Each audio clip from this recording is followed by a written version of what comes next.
Hi, I'm Commissioner Nancy Jester, and welcome to Nancy Jester Reports for the week of April 19th, 2016.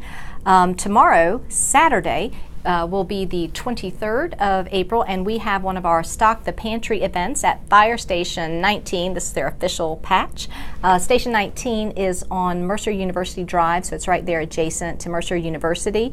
We'll be there from 9 to 11, so please join us and bring non-perishables like canned goods and cereals, salad dressings, drinks, anything that they can keep there.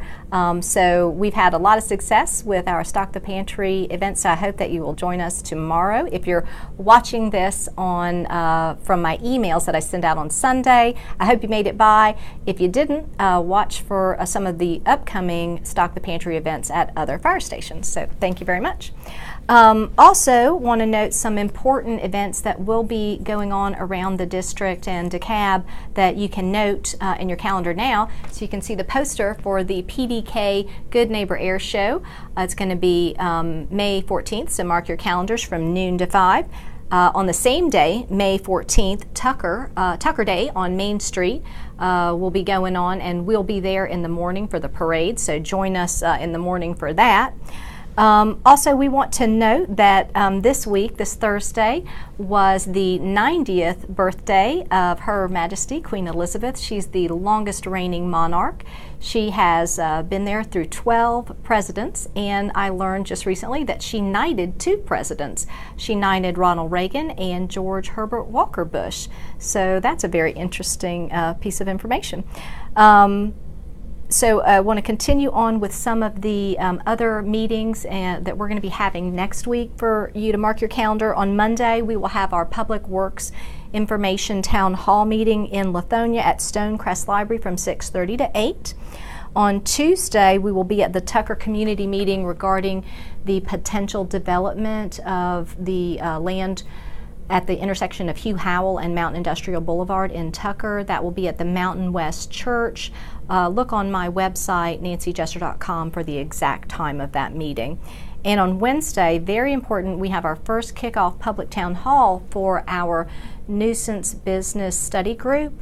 And we are seeking some public input on those types of businesses that are in your community that are not keeping with the character of your community and are detracting from value or causing other problems.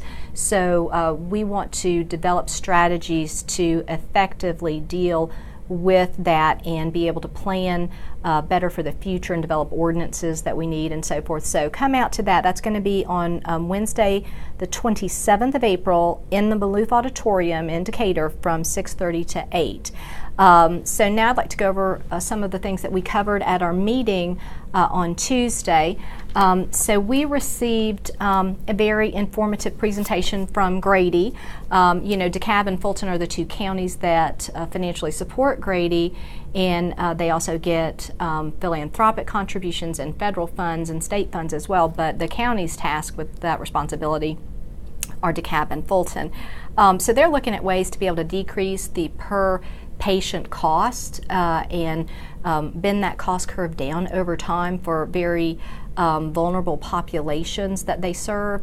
So they have some great ideas, and it was interesting to see what they're thinking to try and implement as a pilot program in the future.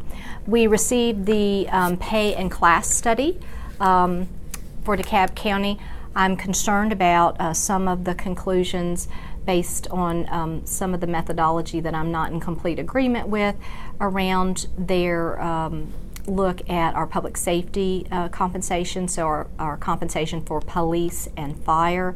I think that we need to be very cautious here. We really need a robust compensation plan for public safety, because economic development can only happen if you have a robust public safety structure, and we've had some attrition problems, and I'm worried about our ability to retain our best and brightest and attract those recruits to both police and fire that we want in DeKalb serving our citizens. So look for me to talk more about that and dialogue more with my fellow commissioners and the public, especially as we go to the mid-year budget cycle.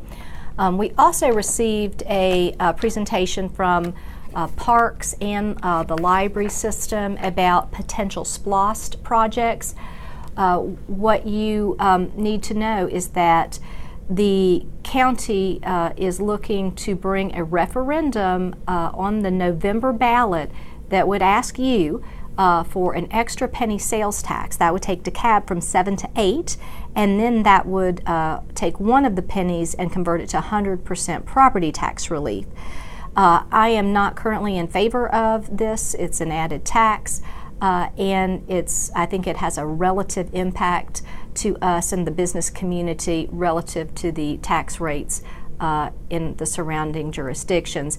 And additionally, until I think we get the budget where I'd like it to be, I don't think a new pot of money that your elected officials and bureaucracy has access to spend is a good idea. So I'm not saying that we don't have significant infrastructure needs that the SPLOST could help pay for, but I have a problem with how we're spending our money now to maintain infrastructure, what we could be doing with our current revenues before we go asking for more.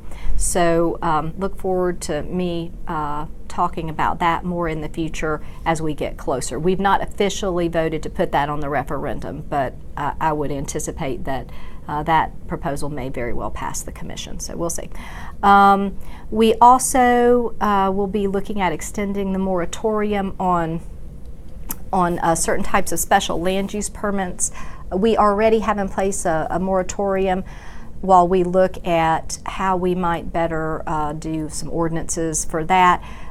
These types of special land use permits that we have a moratorium on are for alcohol outlets, gas station, auto repair, maintenance shops, service stations, check casting establishments, convenience stores, drive-through restaurants, and pawn shops. So we'll continue the moratorium on there, on that special land use permit. We also will be hopefully codifying the Animal Advisory Board in county ordinance rather than having it just be by executive order. I'm in favor of that proposal, and we haven't voted on that yet to prove that. Hopefully we'll do so next Tuesday. So those are the big issues that we covered and should be of concern to District 1. And as always, check out the website and our social media feeds. NancyJester.com is the website, and our social media feeds for current information and details. And we will see you next Tuesday at Nancy Jester Reports.